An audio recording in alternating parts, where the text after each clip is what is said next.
Welcome to IndoctriNation, a weekly conversation series about protecting yourself from systems of control. I'm your host, Rachel Bernstein. Hi, everyone. Before I introduce the guest for today, I wanted actually to thank people in Ireland for becoming great listeners of the show. I try to track the numbers as much as I can about where our show is listened to the most, where the numbers are going up and down, just based on interest and based on the content of the shows. And whenever the numbers go up, it always makes me wonder why that might be and what about the show or the episode spoke to people in a particular part of our world. So if you are listening in Ireland, feel free to shoot us an email and let us know what's resonating about it for you. You can email us at indoctrinationshow@gmail.com. Thank you very much.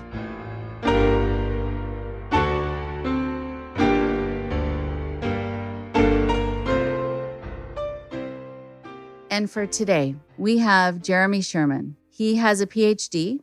and is a cradle-to-grave science researcher, as he puts it. He's the author of the Columbia University Press book, Neither Ghost Nor Machine, The Emergence and Nature of Selves, but also 1,000 articles for Psychology Today on everyday practicalities. For 25 years, he has been a close research collaborator with Harvard Berkeley neuroscientist Terrence Deacon. His latest book is called What's Up with Assholes? Advanced Psycho-Proctology For Beginners. Sherman's all about making advanced ideas intuitive, practical, and funny. I really look forward to having you here, Jeremy, today. He is a smart guy. He has a lot to share. He's a wordsmith, and he thinks about things in unique ways.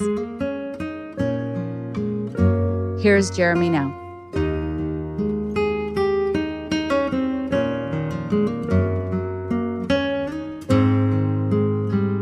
I am so excited to have Jeremy Sherman with me today.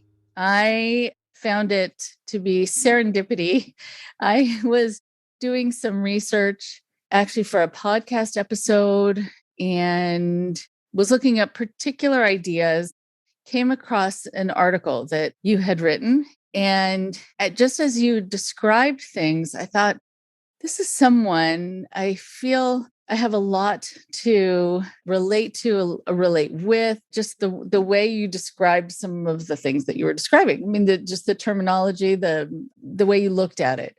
And so I decided to reach out to you to see if you wanted to be on the show. And it turns out that we have crossed paths without realizing it with same organizations. And we probably know a lot of the same people. We haven't had a chance to talk yet. So we're kind of meeting each other and talking and exploring things for the first time. So thank you for being a part of this show today. It's a pleasure to be a part of this show today. I'm glad to meet you. Really glad to get to know you. Yeah, it's really nice. Really nice. So what I would love for you to do is just to spend a few moments just describing who you are, what you do, a little bit of your background, and also what's brought you to, having an interest in these sorts of subjects.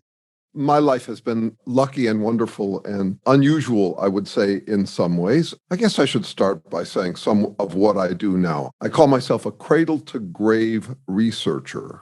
About half my time is spent on a fundamental question that is overlooked or sidestepped in the life and social sciences. So I work half-time, I would say, with a Harvard Berkeley neuroscientist who I've been close collaborator with for 25 years on the origins of life. That is how you would have a chemical system that would get into the business of struggling for its own existence. So that's the cradle side of my research agenda. The grave side has been with me longer. It's paying attention to the grave situation, the predicaments we're in. I'm not pessimistic about us. I'm analytic about what we are, and I don't want to mince words about what we are and how we are in a grave situation. But my energy for exploring how best to deal with the human condition, especially these days, my eagerness to work with those questions has been with me a long time. In fact, my first whole career was as an environmental activist.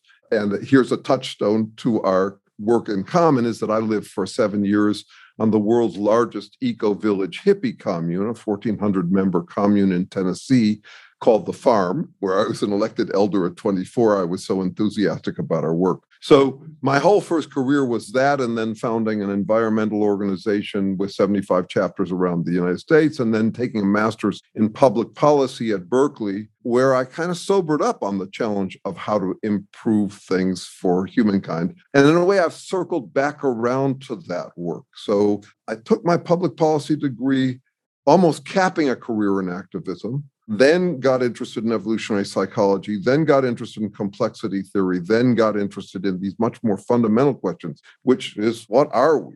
And then have circled back around to that, to where another big chunk of my work these days is what I call psycho-proctology, which is a light name for a very serious subject, which is trying to understand what's going on with a-holes. Basically, a scientific approach to the diagnosis, treatment, and prevention of a-holery, which, and a-hole is an interesting word. I don't like it. I use it because it is probably the most common word in folk psychology these days. And I think it covers a broader range of human behaviors than is encompassed by any of the clinical diagnostic terms like narcissism, sociopath, psychopath, dark triad, all of that.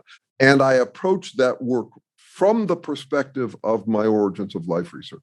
That is, I have a sense of what organisms are trying to do, how radically different humans are under the influence of language. So this research colleague of mine, Terrence Deacon, when I first met him, he had spent 20 years working on explaining the evolution and nature of language. He wrote a magisterial book called The Symbolic Species, and basically turned me onto the question of what it's like to be trying to adapt to reality under the disorienting influence of language. So that's kind of an overview: cradle to grave, origins of life through what made humans such an unusual species, and then all the way out to psycho-proctology, which has to be a light. There's nothing more dangerous than claiming to be an expert on who's a cultist or an asshole. And yet I think you really need to engage in that work. So I call it a fruitful exercise in futility, to be really trying to be careful in pursuing an objective definition of this behavior that manifests in many forms, branded to many different causes, and yet is unsustainable. Wow. You've done a lot and you have a lot of interest. What I want to be able to find out about at some point is if you feel that there are more people who need a proctologist today than before, or if it's just that everyone at some point does, and there's something about the environment and culture that is promoting that part of people to emerge more fully, So maybe we can start there, because that's been on my mind. And then I want to come back to some of the things that you've talked about. So my fundamental question getting into psycho-proctology 25 years ago is, what is a butthead? Since it can't just be whomever I or you happen to butt heads with. I was looking for an objective definition of this. And my intuition was that cult is the plural of asshole. Just as there are gaggles of geese, that would be the definition. That is, it's like some kind of mass movement in which everyone basically gets to play God. So I just published a book called What's Up with Assholes: How to Spot and Stop Them Without Becoming One. And I spend the first 200 pages dealing with this definitional question. And this is where the origins approach I take comes in handy. The assumption in the sciences is that the lower level sciences should explain what the higher level sciences assume. That's how you would get integration across the sciences. So for me, the interesting question was, how would you explain the emergence or origins or evolution of a capacity to basically play God? My replacement term for a-hole is Trump bot. And it is not about Donald Trump, though I think he's a quintessential Trump bot. It's something you can do for any cause at all. You robotically play trumped up Trump cards. The term Trump is a double entendre. It means fake or BS, as in trumped up. And it also means invincible. Nothing can beat it. And I think of this behavior as a form of playing God. It's a robotic behavior. It's something you could slip into without even noticing that you have. And I think that it's something unique to humans. It's a function of us having language. As well, there are lots of predators and parasites in the biological realm. Being a Trump bot or an a-hole or a cult member is a human thing. It would be something that only humans could do because you need language for it. And language generates a couple of interesting features in us. One is it makes us an uncommonly anxious organism.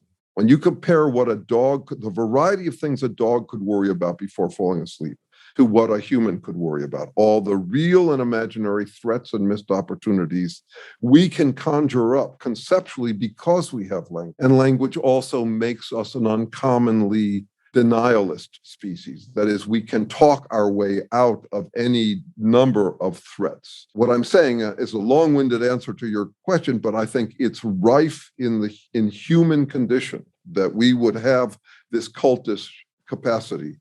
And that, of course, we're going through an epidemic of it right now, I would say. That is, cults and countercults, because they often form together. An example would be communism and libertarianism, both of them taken as fundamental cults, or Catholicism and Protestantism, or any of these cults and countercults, where they define themselves.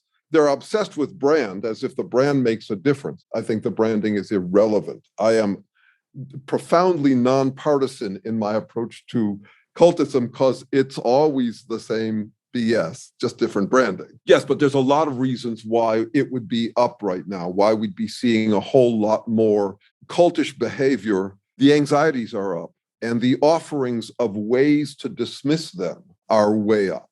Though we are language-using species, I think we are primarily driven by feelings. And so if we find ourselves cornered or anxious or filled with doubts, and we stumble upon a way to alleviate that doubt, we will not forget it. It will become a habit. And that's the robotic part of this behavior. So once again, the words that someone says when they're engaged in dismissing, in playing invincible, and basically in playing God, whether secularly or not, when they're playing God, the words lose their reference. They are bleached of their meaning. All they mean is, this word sounds hella good, therefore I assign it to me. Anybody who disagrees with me, I assign a word that sounds hella bad. I don't have to bother to define them. I'm not paying attention to that. All I'm doing is playing invincible. Just a habit. It's a kind of braying, actually. It's an animal braying that would take the form of language in us. There are a lot of people out there saying a lot of things. I know from talking to people who said a lot of things, and in retrospect, really wondered why they said those things and if they meant them, but they knew they were supposed to. And that was the way for them to be part of that community.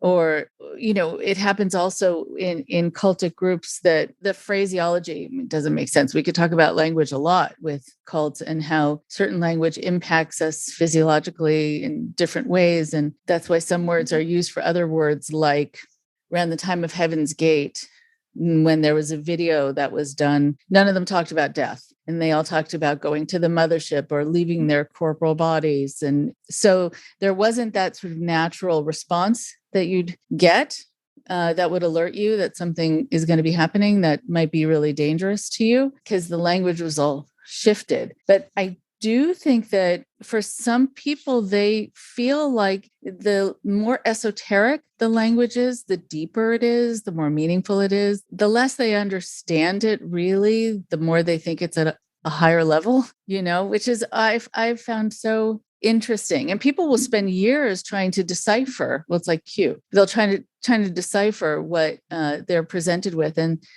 they can't, but they're given that as a goal that they have to continue, and they almost have to see themselves first as less than, and that's why they can't understand it. And then they have to try harder to understand it. So I feel like it sets people on a path that is such a diversion. And so I'm curious about that. So I coined the term cerebral placebo for this effect. That is, one of the placebo effects is to have a library of supposed knowledge that makes you a convincing and credible source on things, even if you're still a student of it. I do think of it as a kind of a purgatory that people will enter into. By purgatory, I mean you're destined for heaven. You'll get this from all sorts.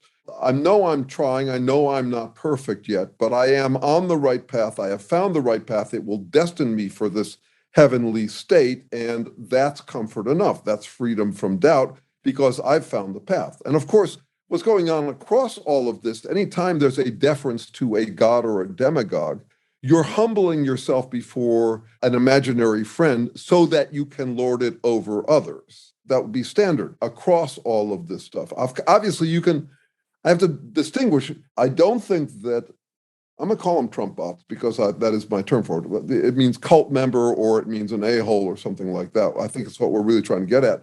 There are Trump bots who don't have a cause, who don't have a brand. They just do it independently, moment by moment. But here we're mostly talking about people who do it because they have branded it or associated it with some system that will enable them to be free from doubt. So we're paying attention to that particular kind. And also for me, it's very important to broaden the definition beyond the Heaven's Gates like cults. They're great places to be studying this behavior, but you get mass movements. I would say by far the most woke movement in the United States right now is MAGA. And I get a whole lot of flack for it because it seems so unfair to hold a universal standard and claim that some people have decidedly not met it. I happen to be a progressive, but I don't actually think that's affecting this that much. You get to be the judge of whether it's biasing my analysis. But one of the standard things that all cults seems to do is play the persecution side of things whenever anybody challenges them. Now, we're talking about a bunch of robotic formulas, incredibly simple to learn, way simpler than anything. It's so much easier to play God than be human if you can get away with it. Or play God or his supplicating minion, that is name-dropping God, whether it's a secular God or not, that is any of those moves you can make. It's so much easier. The toolkit you need in order to play God is really easy. Anybody can learn it, which is why a lot of my work is on how to keep people from getting away with it. That's a whole other half of this work, is what is the right approach for both treating Trump botting, how you treat it, how you respond to it, and also preventing it. A lot of my work is on prevention as well. How do you keep people from becoming this? And actually, a whole lot of it has to do with what I'll call optimal illusion. That is, I think humans need to play God. I do not think we could possibly live being realistic all the time. Our brains would fry. So for me, fundamental to prevention is finding safe forms of escapism. To take your flights of fancy with a return ticket to reality secure in your heart pocket. And I've been to Trump rallies and I've been to death metal concerts or their equivalent. They're exactly the same in that they both are, people get cosplay, they dress up, they engage in what I call we glee, the glee of being us as compared to those losers out there. They chant the lyrics to things they're not paying attention to, but they love them because they sound badass. The only difference between a death metal concert and a Trump rally is that at the end of the death metal concert, people return to their cars and go back to reality. Whereas when people go to a Trump rally, they come home thinking that they've seen something more real than reality.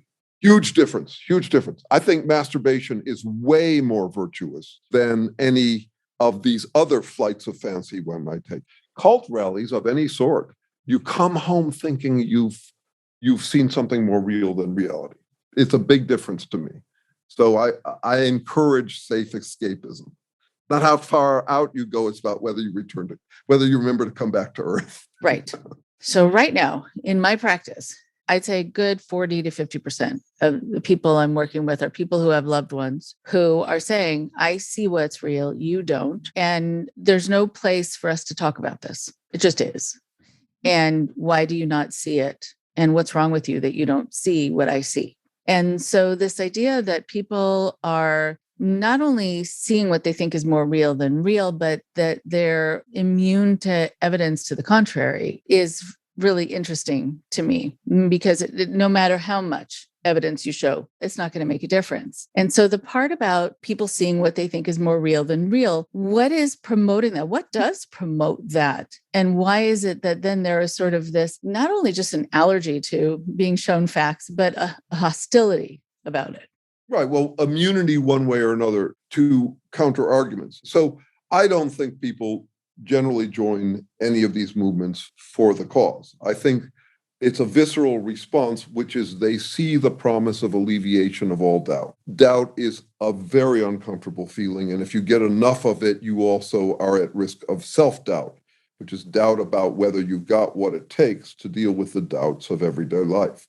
So if you happen upon something branded to whatever, with whatever ideology that feels like a alleviation of it, it will come across to you as an epiphany, the last epiphany you'll ever need. This was it. I once was lost, but now I'm found. Now I call that I once was lost, but now I'm blind syndrome. They think they bought a truth, but they bought a cheap generic toolkit that enables them to dismiss all challenges to their authority. The kit can be as simple as this. I live in Berkeley, where mindfulness became the buzzword for a while. This was back when I was dating. And I actually quit dating because I could not go on a date that didn't include someone using the word mindful as a positive, as the positive term, and anything they didn't like was unmindful. And I would ask them to define mindful, and they couldn't. All they knew was that it was hella good. So you can do this with anything. Just think of how simple this is. You find a positive word like patriot, a negative word like traitor. You claim to be in favor, you claim to have embraced patriotism. You don't know what it means, but it sounds good. And then anybody who challenges you is challenging patriotism itself and is therefore a traitor. It's as simple as that. So that's what I call spin dominance, which is you get to control the loaded terms and how they're used in a debate. So you basically have all these virtue and vice signals that you get to use. Think of it this way. Imagine if I went to go see a Marvel comic movie and I really felt like I identified with Iron Man in it. And he was now my name-droppable friend. And I'm walking down the street, and anybody who after the show, anybody who challenges me is challenging Iron Man, and it's my duty to fight them on behalf of Iron Man or Jesus Christ or Buddha or whomever. It doesn't matter, or Donald Trump. And it also means immediately that they are on the side of Thanatos. I mean, it's just like you just have a vice word and a villain word. It's as simple as that. And the point of it has got nothing to do with beliefs. They don't even know what the word patriot or traitor mean, just like they didn't know what mindfulness meant. I mean, I dated a psychologist who was in the world of promoting mindfulness, could not get a straight definition, could not get an operational definition out of her. All she knew was that it was hella good. So that can happen with any word. Right. Yeah. I want to have it come full circle with that. But I love this idea of the last epiphany you'll ever need.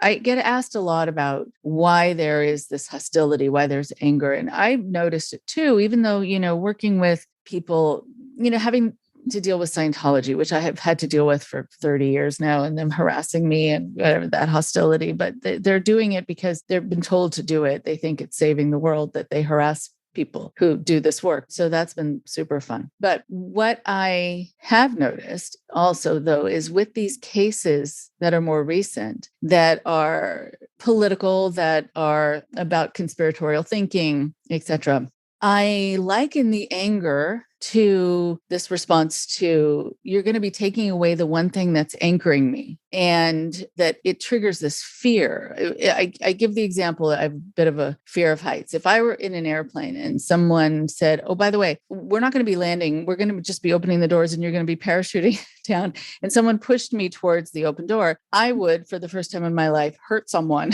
to get away from the open door. It would trigger this hostility because I'd be so sure that I'm going to die. And I wonder if there's something so primal because of the information that's being fed that you need this or else something horrible is going to happen to you. And that is what brings out this.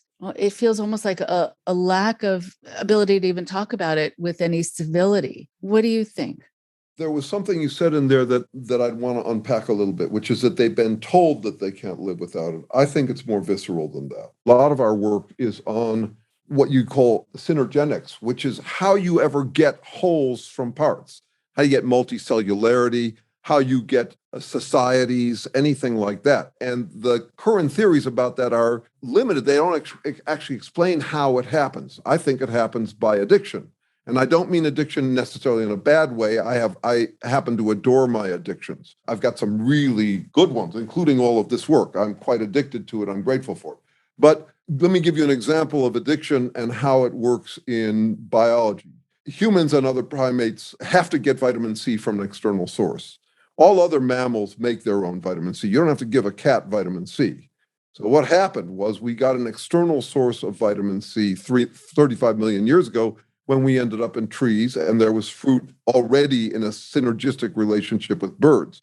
So now we were able, scientists have tracked this, biologists have tracked this. We know exactly what genes enable other mammals to make their own vitamin C. We've got it, but it is eroded, is degraded to junk DNA. So what happened? We had two sources of vitamin C, our internal capacity to make it, and the external source. We became reliant on the external source because it was readily available. We lost the capacity to produce it for ourselves and are now addicted to external sources. We do this all over the place. Why is it that today I have to go to the grocery store? My ancestors used to grow their own food. There became two ways to get food, so redundancy. When there's redundancy, there's what we call mask selection. That is, there's less pressure to maintain both ways. One of them, you can lose one of the ways. I'm no longer able to farm, but I'm addicted to grocery stores and all sorts of things that are related to how I get groceries, including having money, having a car, having available grocery stores. I'm not addicted to a particular grocery store in this case.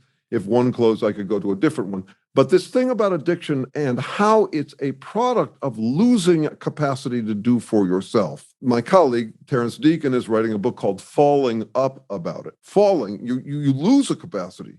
You can do this in a relationship too, a remote romantic relationship. You lose a capacity to do something for yourself because it's readily supplied by the other person, including self-affirmation. Well, now you apply this at the level of what's going on when you join a cult. You had doubts, you managed them with some effectiveness. Now there's a second way to manage them, whatever branded ideology you subscribe to.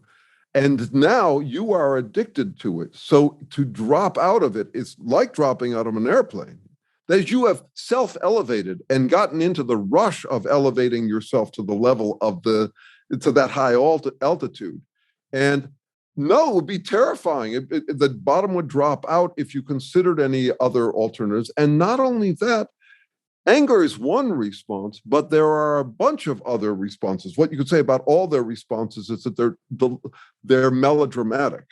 That is, this is all existential. They're playing the role of a hero in a movie. It's standard. You know that ISIS members watch Hollywood movies and think that they're the heroes. It doesn't matter. You just wear the facade of whatever looks heroic, and you get over the question of whether you are stubborn or steadfast, loyal or a sucker. You get over all those questions because you just simply opt for whichever is the more positive, heroic version of that. And it can take all sorts of forms. There are real polite assholes. So they're not always angry. They can take any number of forms. But one thing they always are is impervious, invincible. So this was probably the most interesting thing that came to me while I was writing this book, What's Up with A-Holes, about the dark triad personality type. So this is Machiavellianism, sociopathy, and psychopathy. And I don't end up subscribing to the taxonomical approach to diagnosis. I'm not a DSM guy. I'm not a rubric guy. I find those interesting descriptions, but I'm much more interested in explaining than describing. So check this out. What I've got to explain at the origins of life from chemistry is selves, that is individuals, engaged in functional, fitted effort. None of those four concepts apply in the realm of physical science. There are no selves. Function means good or bad for the organisms, given its struggle for its own existence.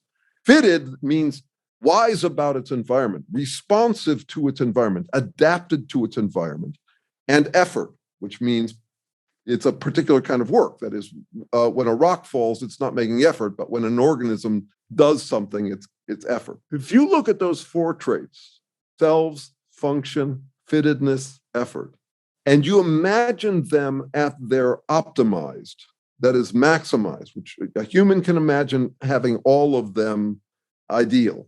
What is function at its best? Omniscience, all good. What is fittedness? It's omniscience, all-knowing. You know everything about your environment. What is effort at its maximum? It's omnipotence. The one trait that we don't talk about much when it comes to God is pan-integrity. That is, God is one. So, for example, if you ask a theologian, can God build a mountain so big he can't move it? The answer is he wouldn't, because he's got perfect integrity. Now, these map onto the dark triad shell game. So narcissism, because I'm a perfect saint, it is my duty to outsmart everybody else by any dirty trick I can muster. It's my moral obligation, thereby winning, proving that I'm all powerful and therefore all virtuous. So since I'm a saint, I should sin. Since I sin, I can win. Since I win, I'm a saint, is basically the circle. It's a shell game. It's a shell game. And if you point out the shell game, all they have to do is say, the only thing they have to be consistent about is, no, it's not a shell game. I have perfect integrity. This is exactly what you would expect from an organism that can imagine the ultimate, the permanent state of freedom from the doubt all organisms deal with. That's what's going on, is from my perspective. So it's not just like a rubric with 3 bad traits. It's a shell game, is how I think about it. So interesting. And just like with shell games, I mean, they're engaging, right? Well, no, that's right. It's a good point I hadn't thought of before. What I had thought of before is the only way you can beat a shell game is by calling it a shell game. But it draws you in and it draws a crowd. That's right. And from the perspective of the person who had the epiphany, the supposed epiphany, they weren't getting the attention they wanted before, and now they're getting it, and they feel affirmed by that. That's part of the power, is that they have our attention. Also why they're so melodramatic in opposite directions. So to pull off that shell game, you have to keep on denying what you just claimed. So since I'm a saint, I should sin is an example of that. Cultists will often, the Trump cult is perfect this way. They will scorn you for not living up to moral standards and laugh at you for caring about moral standards. As they play punk and prude, they'll play parental pedant or petulant brat. They don't care. None of that matters to them. They'll just get you however you come at them, they'll get you. I think of them as exhibitionists. They sidle up as if for conversation. And when they've got your attention, they open their trench coat and show off their invincibility. And however you respond, they have a way to claim victory. So if you're disgusted, they'll call you a prude. If you laugh at them, they'll say you're unkind. I get this from Trump supporters all the time. They'll put out incredibly vulgar memes. And then if I taunt them back, they'll say, hey, where's your civility? The only thing you have to be consistent about in this game is your claim that you are consistent. That's all. Nothing. You don't have to be consistent otherwise. You don't have to be actually consistent. You just simply have to say, I have integrity. You get to claim every virtue for yourself, every vice for your rivals. It's surprisingly easy. Any idiot can do it. Right. If you can tolerate yourself, right? If you can dismiss your conscience and just say, well, I'm just going to keep, saying the thing that's going to redirect the focus on the other person. And then I can just walk away. I don't have to actually feel any kind of internal conflict at all, because I know the lines in this play. That's right. And so what's interesting about the meta shamelessness in this world, where you're shameless about being shameless, is conscience is no longer necessary. Think about this, the way that the vitamin C gene in us became junk DNA. You no longer need it. You're surviving and even thriving on an external source of affirmation that you're right. Just like we thrive on this external source of vitamin C and no longer need to produce our own vitamin C. But it's beyond that. Because actually, conscience is extremely cumbersome to this game. It would undermine your performative capacity to have a conscience. The last thing you want to do is second guess yourself. So you're in the business now of second guessing yourself. That is what, yes, I checked with myself, and yes, I agree with myself, and yes, I'm right, and yes, I'm right. So second guessing is the enemy of this. Being self-conscious is exactly what you got rid of when you joined this thing. There's no reason you'd ever want it back any more than you'd want to jump out of that plane. That's so interesting. Second guessing, having a conscience, being worried. I mean, these are the things, that give us heart issues, wrinkles, whatever else, gray hair. They're extremely cumbersome. A conscience is extremely costly. Ties your hands in all sorts of ways. We have to admit this. We have to stop saying just choose to have a conscience. It's really hard to maintain one. When you ask kids to share, they get less. So if you look around and you see a bunch of other people who are proudly shedding their consciences and you can align with them, you just bury yourself in the pack. It's completely safe for you. You have your reference points. That's why they would grow exponentially, these cults, up to a point.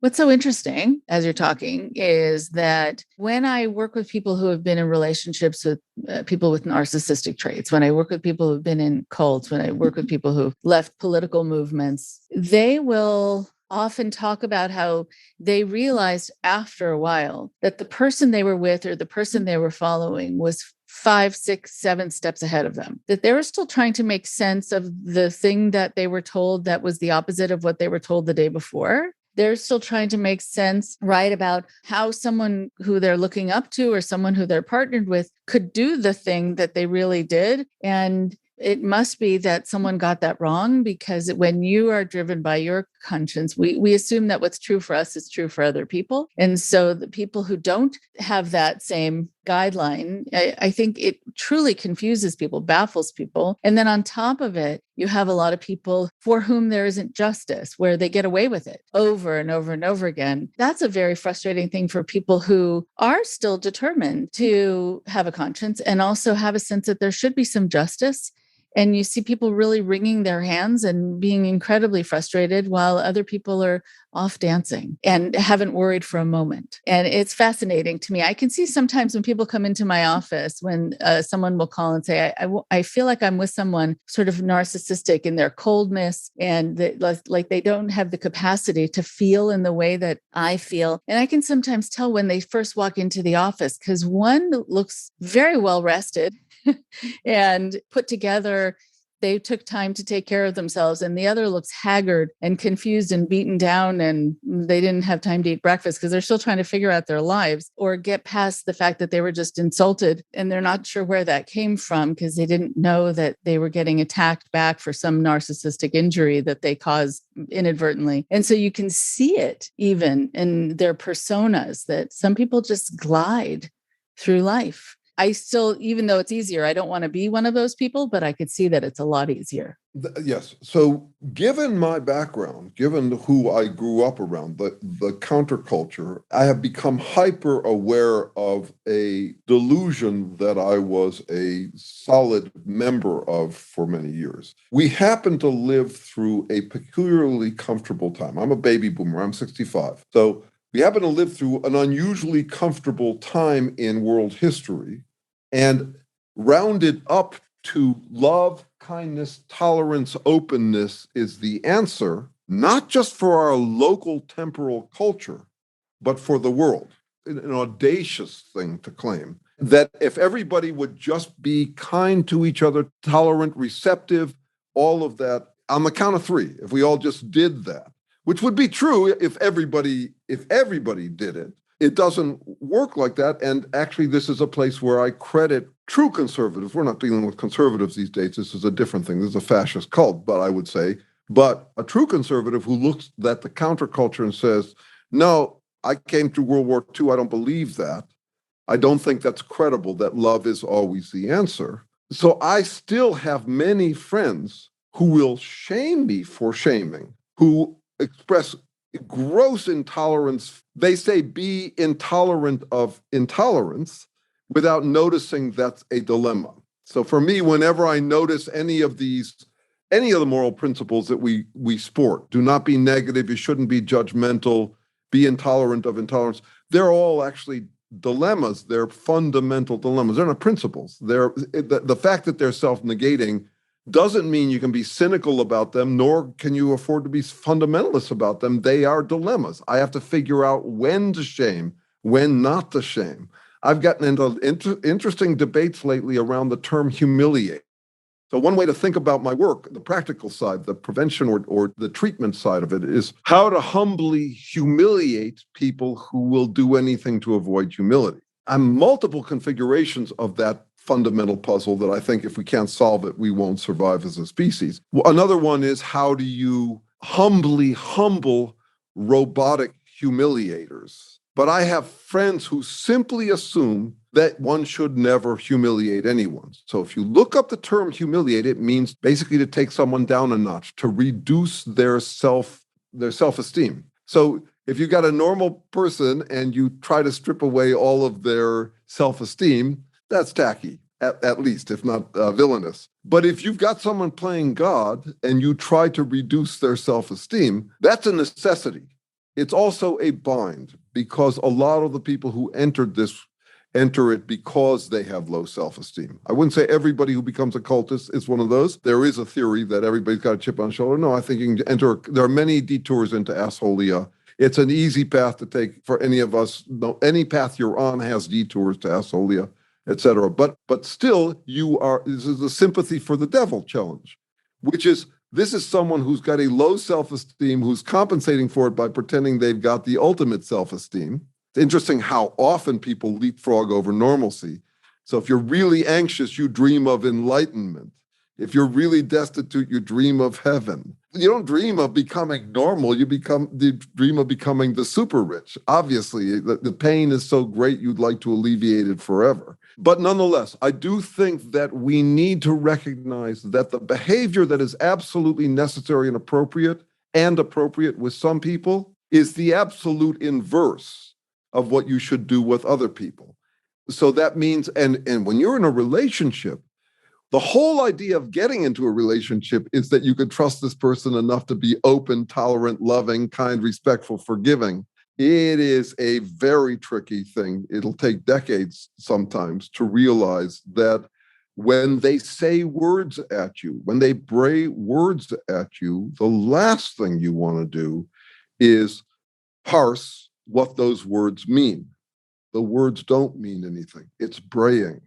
So if you're sitting there trying to figure out how to understand them, there are some people you can bring around by actually posing questions or asking, signaling reasonableness, and maybe they'll melt back into reasonableness. But there are other people that the more you do that, the more you're a sucker in their game. And you can see how the current cult, the biggest cult around, I mean, lots of cults, but the MAGA cult is just playing on that above all. They own the libs by getting the libs tripped up on the morality, on the moral scold.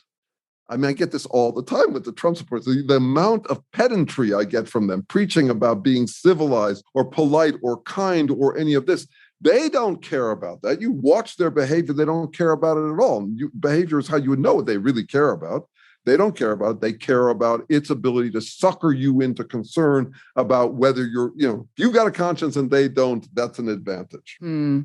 When people will let me know about, let's say, a group that they've gotten involved with or a guru that they have, I'll sometimes go to check it out to see, or I'll say, would you mind having this person involved in a conversation with me so I can watch this happening? And there's usually this real gift of gab. I mean, just a wall of words. Just here, I'm going to throw all these things.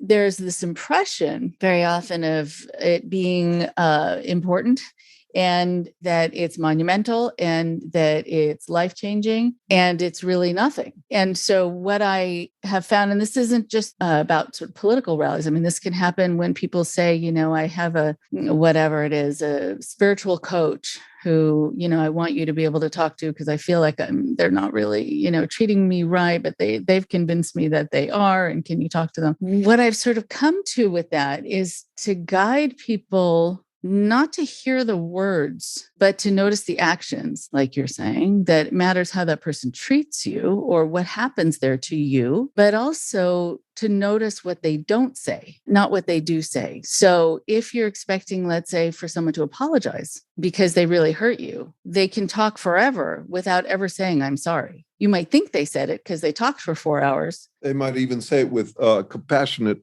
prosody. That is, they can use a compassionate tone. They could Mike Pence a non-apology at you. Exactly. And I'll say, and if you can close your eyes, because they're going to look into your eyes. And if you can ignore the tone, the softness and the caring in the tone, and just listen for certain words. And if after all of this time you haven't heard them, you'll never hear them because they don't feel them. They don't care. It's a fascinating thing to see what's missing, not what you're getting, but what's missing in that. And also because it doesn't cause a change in behavior. That's a fundamental part of what's missing, it seems. So for me, it comes down to this thing about they'll do anything, they'll do and say anything to avoid humility. That is, invincibility is if everything they do makes them right and righteous primarily. If they never concede, if they can't active listen you and actually repeat what you've said without distorting it in the process. I mean, there's a bunch of different tells for whether you're dealing with this kind of person. And I do understand why we would want to simplify down to be never trust anybody or trust everyone, either one, because I consider it a fundamental serenity prayer in my work. I have to be receptive to people who are receptive. I have to be non-receptive and taunting to people who are non-receptive.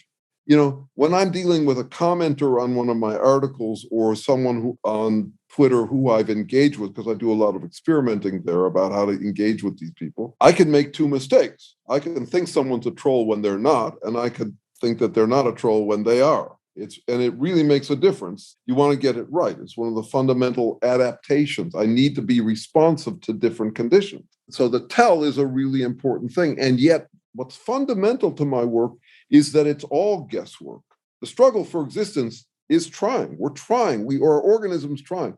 There is no formula. This was the hardest thing from Darwin's insight. Not that we descended from apes or that there's less of a role for God, but that there's no formula.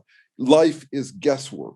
So to me, the culture wars are really a battle between fake infallibilists, people who are playing as though they are infallible or invincible, all of that, and fallibilists, which is a term out of philosophy I distill down to no matter how confident I am in a bet, I remain still more confident that it is a bet. So my two tricks that I use with these people, with Trump bots, is exposing the shell game, just relentlessly saying, look what you did again. You will say and do anything to feel vindicated, to feel like heroic.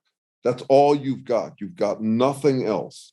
That's all you've got. Whatever they do in response to that will affirm your point. So we used to call this tar babying. That is, no matter how much they fight it, it will stick to them. We no longer call it that. I call it gum babying. That was the original African term for it. Gum babying. This shows up in the Uncle Remus stories, but it shows up way further back than that in African folklore. So your being defensive is the quintessential gum baby, because whatever you say in response or it's not all about you. Another classic gum baby. So I don't use gum babying with normal people. That's not it's a tacky thing to do. But you're dealing with these Trump bots, and all I do is say, that's what you're doing. I never pay any attention to their content. Their content is irrelevant. They'll try to snow job me with one of these long things, making me wrong about everything. I say, see what he did there? He did it again. He did it again. That's all he's got. He's a one-trick phony. That's all he's got. And then the other part of the thing is fierce fallibilism. So I'll often be accused of being a name caller or anything, shame for shaming. All of these things come up. And I say, of course I name call. Like you, like everyone. You just called me a name caller. That's name calling. Okay? The difference is that you pretend you don't so that you can glorify while you're busy name calling. And I'm trying to figure out when to name call, under what circumstances. I'm trying to name call where it helps, not where it harms. You haven't even begun to think about what name calling means. If I said you're a lovely lady, is that name calling? You haven't even begun to wonder about that. You're just got nothing. So this is how I deal therapeutically, you could say, with my hyperactive conscience from all of my years in activism. That is, I embrace this stuff. You cannot snag me anymore by calling me humiliating or shaming, because I'm grounded in a world where we're trying to figure out where to shame. And whereas you're just pretending that you live by a rule that nobody can. So to me, there are really three positions. So take something like shame on anybody who shames. Take any one of those moral oxymorons. There are three main moves that can be made with them. One is fundamentalist hypocrisy, which is, well, be that as it may, you should never shame, and shame on you for shaming. That is, you claim to hold a clear line and be on the right side of it, and you just use hypocrisy. If someone claimed, well, I never shame. I say, well, you just shamed me for this. That wasn't shaming, and then they come up with some euphemistic way of describing it. So that would be the fundamentalist hypocrisy move. The cynical hypocrisy move would be, shame on you for shaming, ha, morality's bogus. There are no lines, I get to do whatever I want. And the one that I think is the healthy antidote to both of those is ironic fallibilism. Irony means that we will be making mistakes. Life is guesswork. We're trying to figure out what situation we're in. We're on a winding road that is not, there's no GPS for it, it's crowded. We're trying to avoid two kinds of errors. That is, there are lots of ironic situations built into physics itself. That is, you can guess right and it comes out wrong. You can guess wrong and it comes out right. You're trying to minimize both of those kinds of errors, but that's what we mean by irony. I did something good and it turned out bad. I did something bad and it turned out good, would be standard examples. So the ironic stance would be a recognition of this, that life is dire. You can change the sails on your sailboat at the wrong time and drown. And it's also slapstick.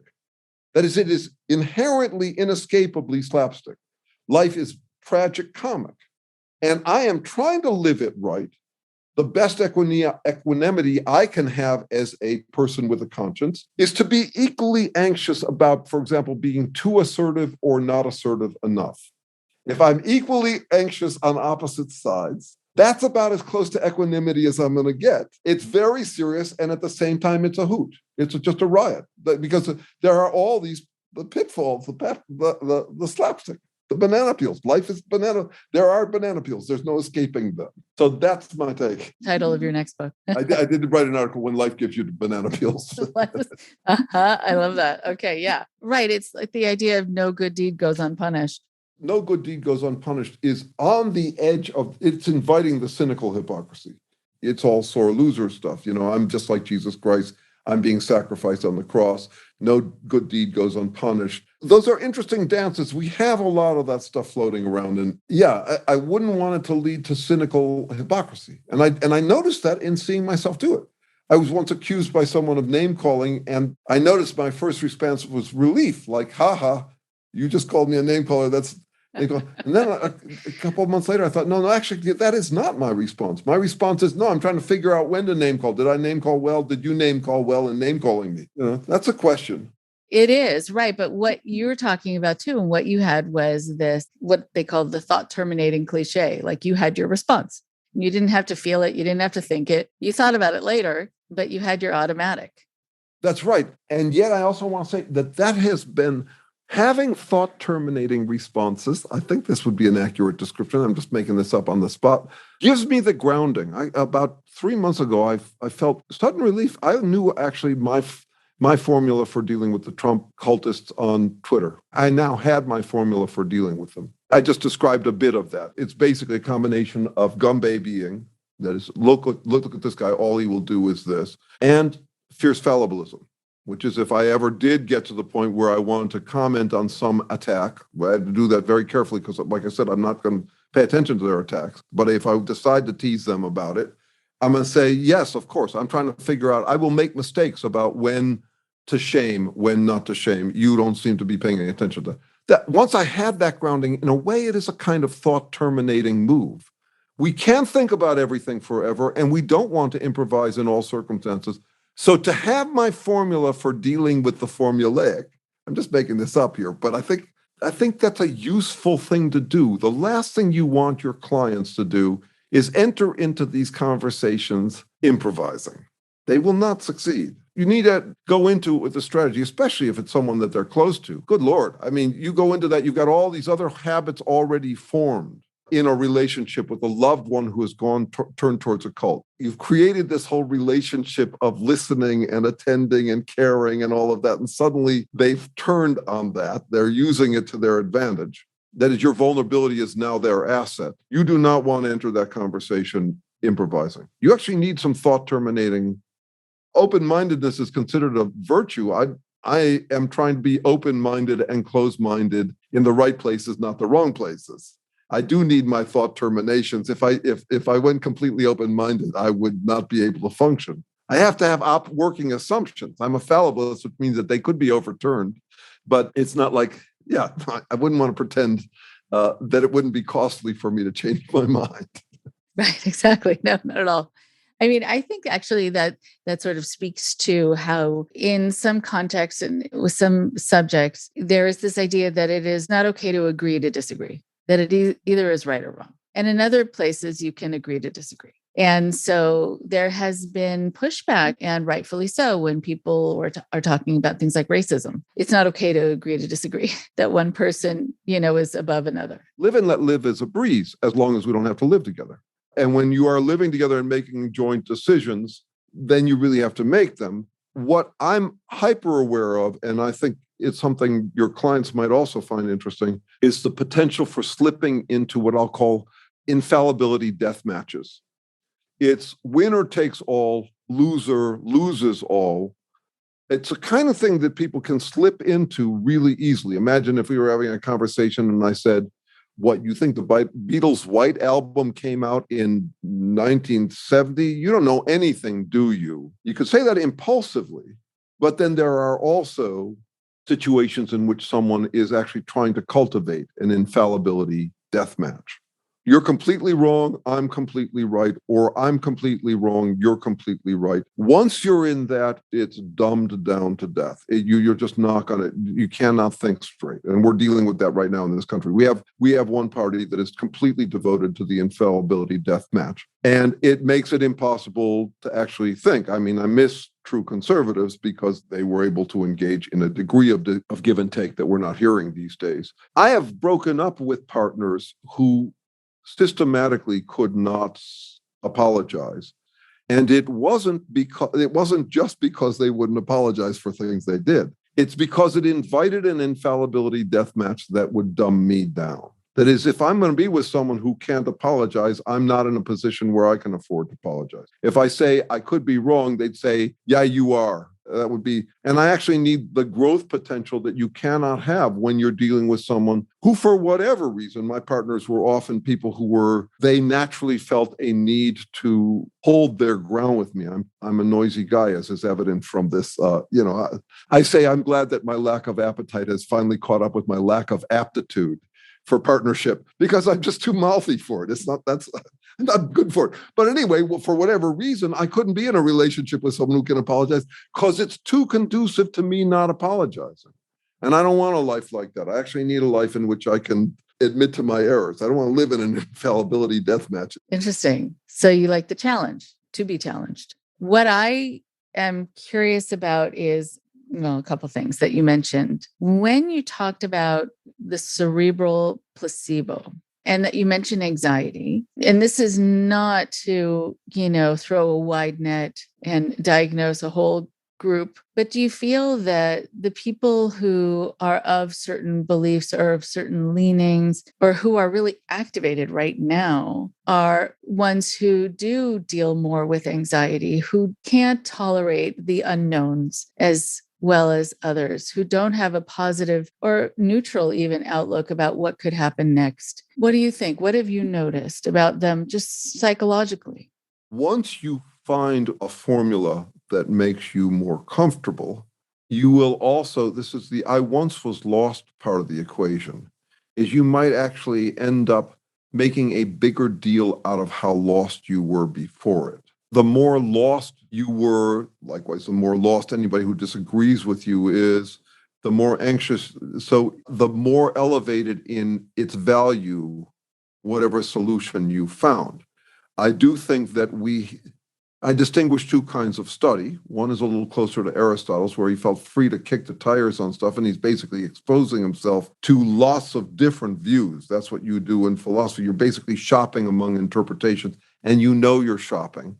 and you're going to go for the best bet you can, but it won't be a certainty, versus the kind of study where everything you're reading closely is confirming of what you already believe. Right. The confirmation bias. Yeah. And by the way, there's another important connection on confirmation bias. The two jobs for all organisms are, given that we live in a world where everything degenerates, this is the second law of thermodynamics, the two things an organism would have to do to be even in an organism, to stay around, not reproduction, that's actually secondary. The first thing they have to be able to protect against degeneration and regenerate whatever degenerates.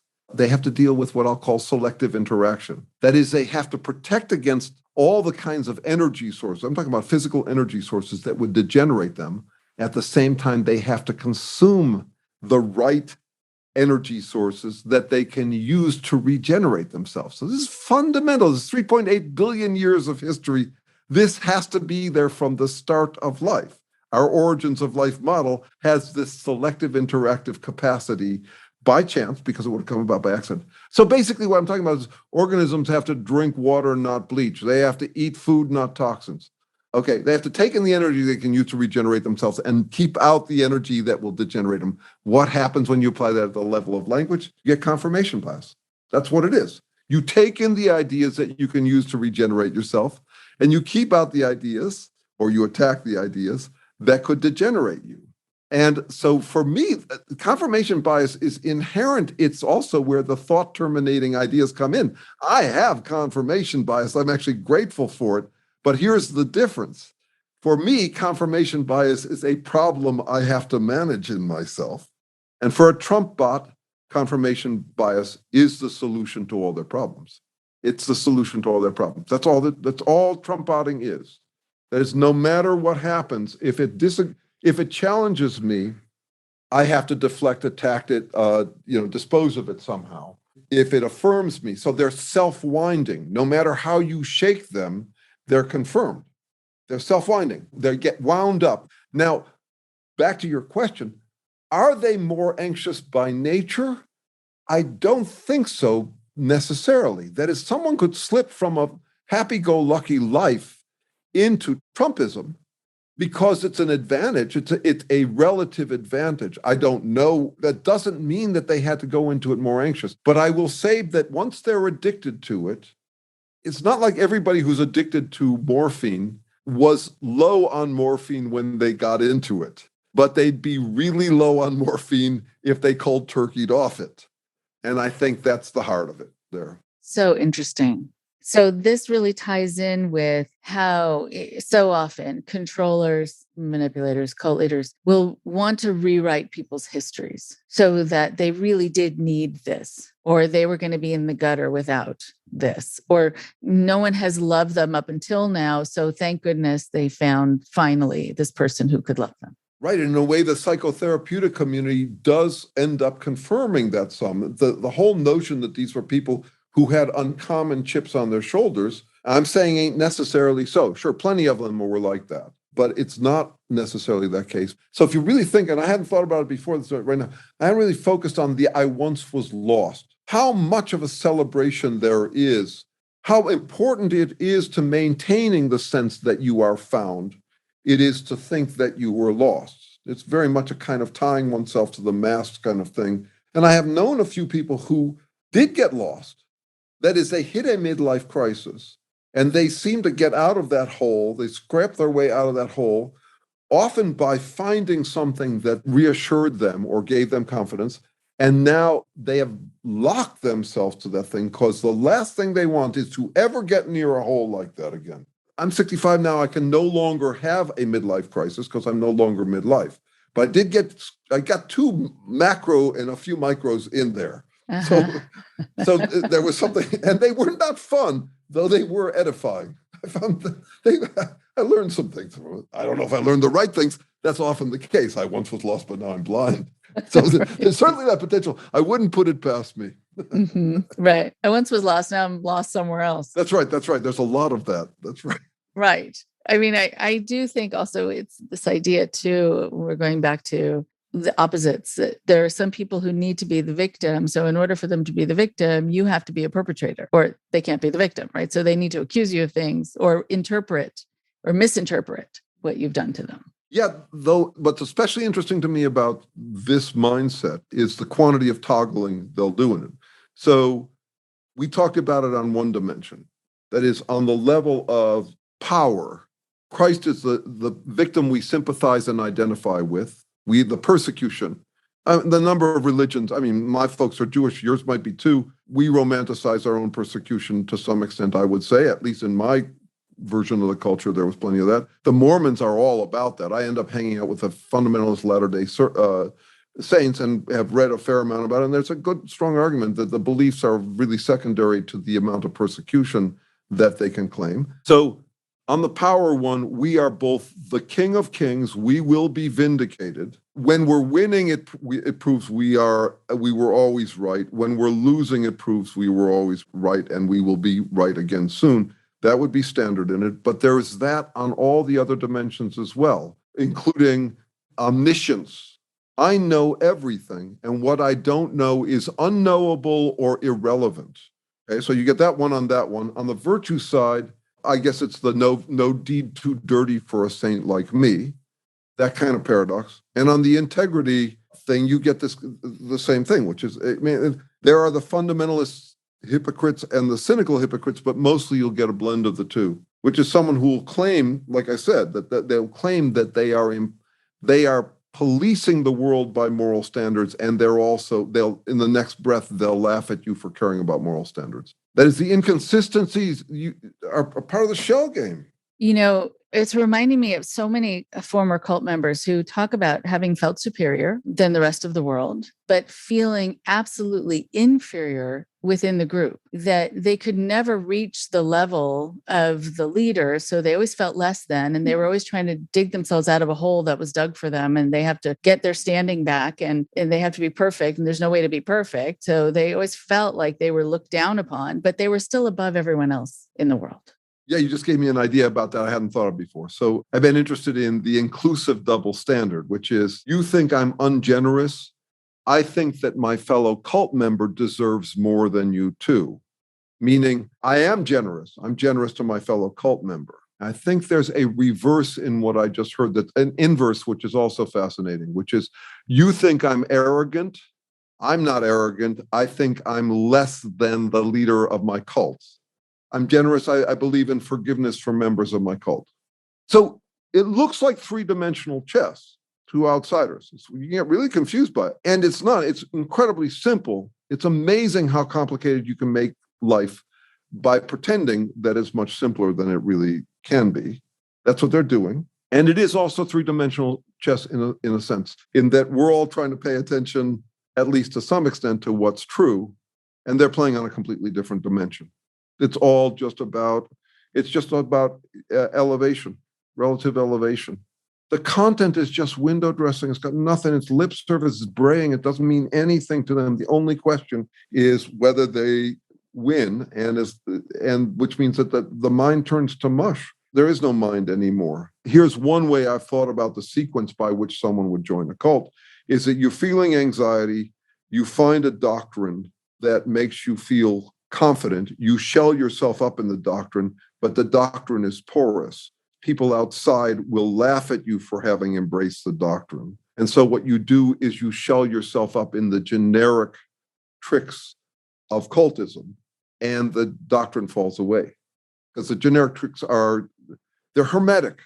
It's a hermetic hermeneutic. It's just whatever comes at you cannot get at you. You are invincible. You're incorrigible. You are literally uncorrectable. That's all that's left. It's why cults all look the same.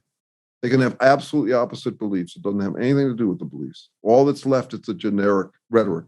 Right. And it is true. I mean, I run this former cult member support group. And because I've worked with already thousands over the years, I've seen time and time again that they'll say, oh, we had that too. We just called it this. You know, like there's nothing new under the sun, but definitely nothing new in a cult. The cult leaders learn from each other, but also there's a certain personality disorder that drives a certain kind of behavior. So things are going to look the same. within a cult, the means of control, the inability to handle any kind of criticism or dissension, et cetera, et cetera. As we're finishing up, I'm really curious about just spending a moment, if we can, going back to something that you said at the beginning of our conversation. So when you said to discuss what is the right approach to prevent assholery, I guess you were talking about, and to treat it.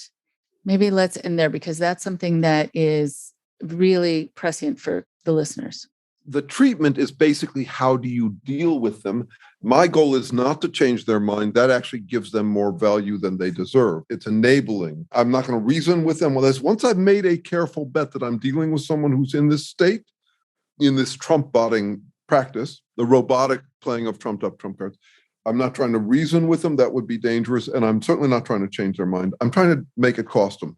There's no hope of them dropping it as long as they're getting away with it. So I have to make it costly to them. So the two techniques, I mean, there's variations on it in my book and in my videos and in my free articles. And the book is cheap. I don't need to make money off of it, but it's very accessible. It's also out as a free podcast. But the two techniques that I mentioned were gum babying, which is basically you only concentrate on the fact that they will say or do anything to feel heroic moment to moment, that they've got nothing beyond that. And you keep on exposing that, preferably to an audience that is not going to intervene and say, hey, be nice, be polite. I get that a lot. But if you can keep on saying, see what he did there, you're simply exposing it and making it costly.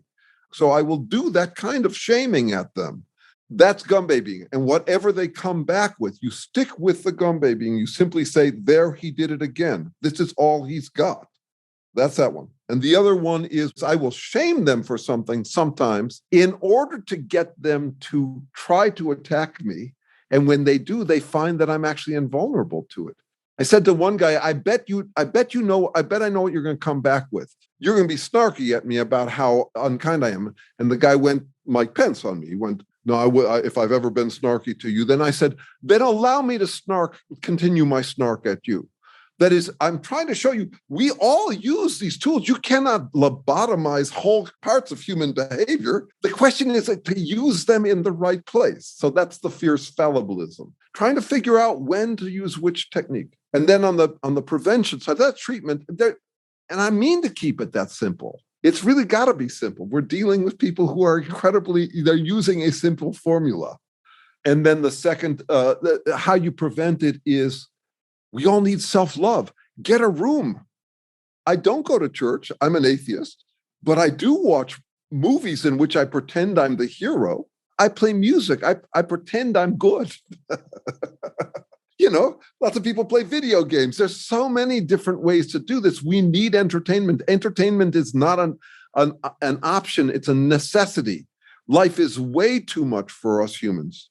We must appreciate this difference between us and dogs. We are going to be a way more anxious species than any other, especially these days. And so to avoid what I'll call the delusional death spiral, which is or the dissociation death spiral, is basically reality gets tough. We start ignoring it and pretending that we're gods or whatever, neglecting reality, which gets tougher, and it's a death spiral. That if I were to guess at how humanity flames out, it would be that. Actually, any languaged organism anywhere in the universe, any intelligent life form would be dealing with the same challenge we are. They would have made their world kind of complicated and messy, and they would be just as denialist as us. I'm quite confident that climate change has happened multiple times in the universe before, and climate change denial as well.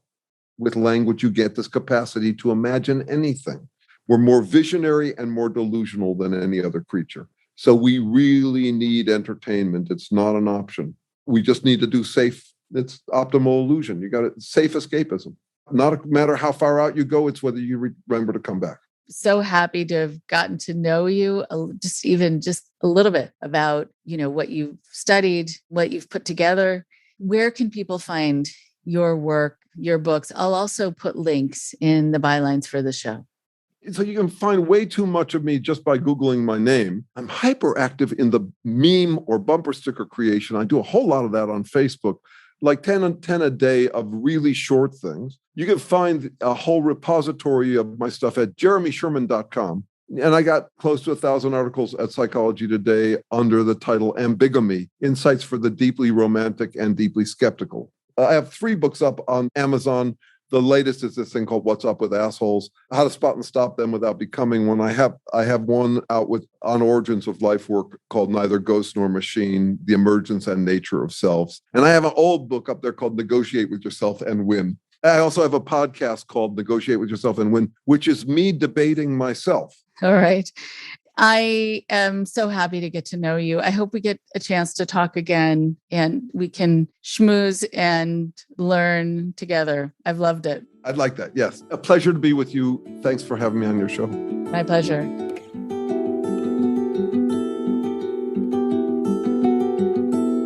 One more thing before you go.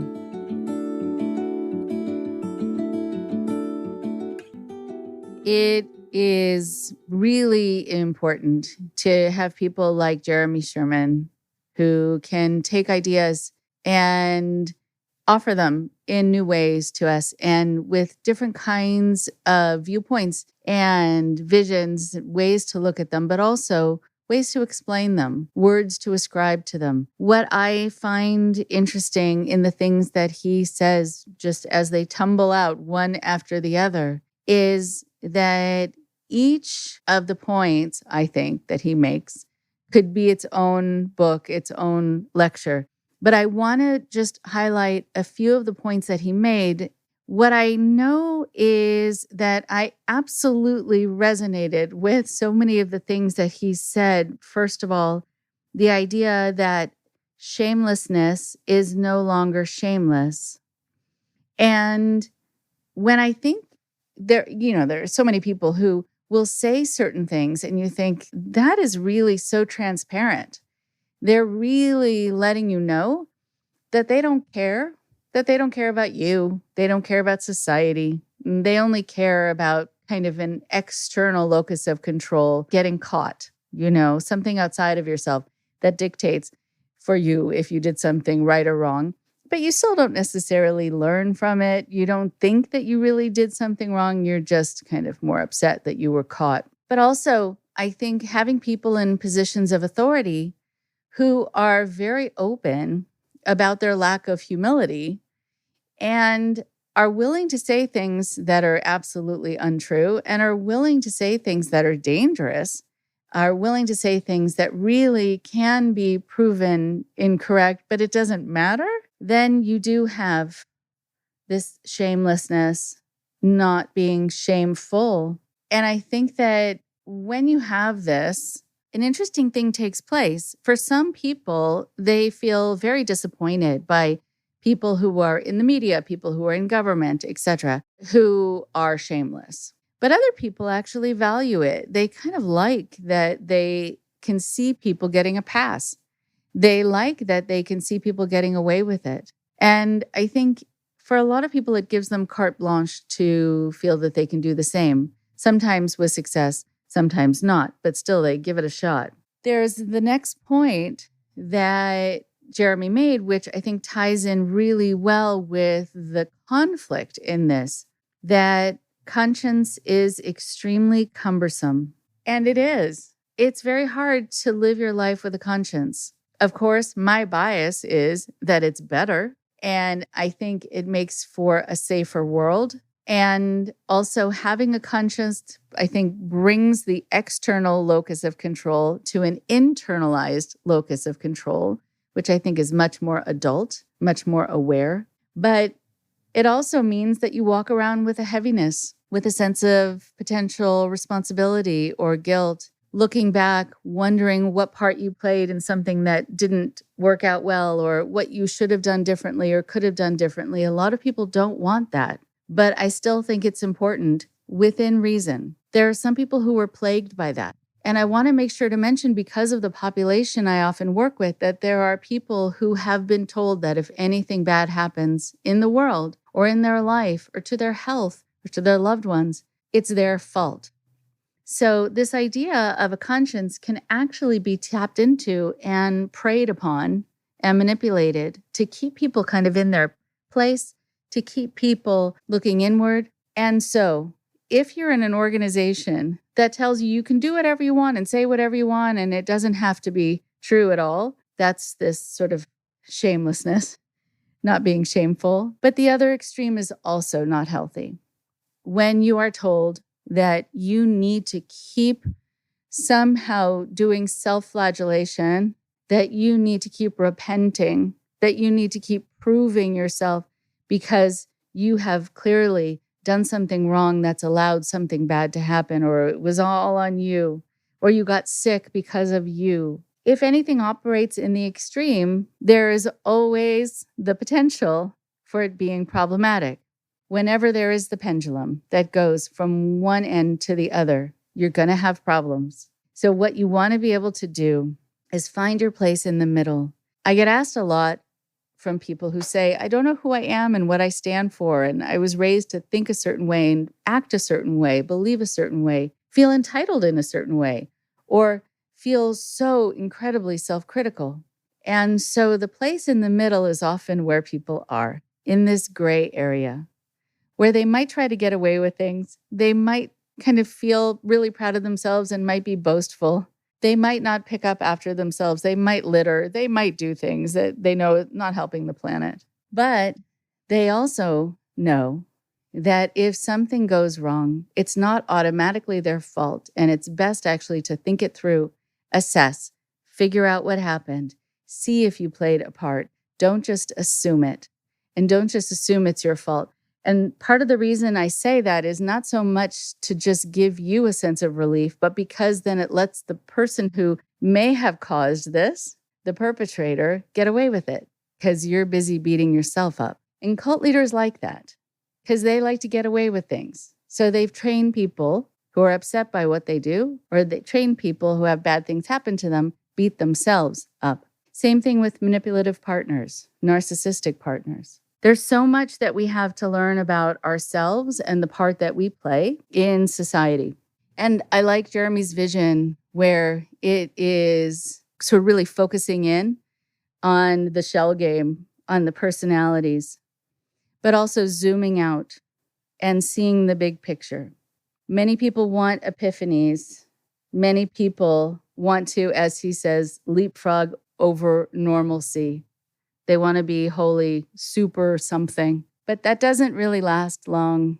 And if you have that kind of feeling of superiority and leapfrogging over normalcy, it's actually often, at the end of the day, a hollow feeling, a hollow victory. It's not so bad to be quote unquote normal, whatever that means. That's where most people are. And it's really an okay place to be. And when people are in cults, often they feel that they've been elevated to think that they're above everyone else outside of it, but they still are often knocked down and made to feel less than the people in the group. So instead of being pushed in one direction and pulled in another direction, just settle in the middle and then see what kind of life you want to build for yourself and how you want to behave in the world around you. It's your choice. You get to make it for yourself. Talk to you next week. Thank you very much for listening. Please support IndoctriNation on Patreon at patreon.com/indoctrination. Be sure to give us a follow on our social media. Find us on Facebook and Instagram using @IndoctriNation Podcast. And for Twitter, find us at @_indoctrination. We love hearing from you too. So send us an email at indoctrinationshow@gmail.com. And for more updates on the show, visit our website at www.podpage.com/indoctrination.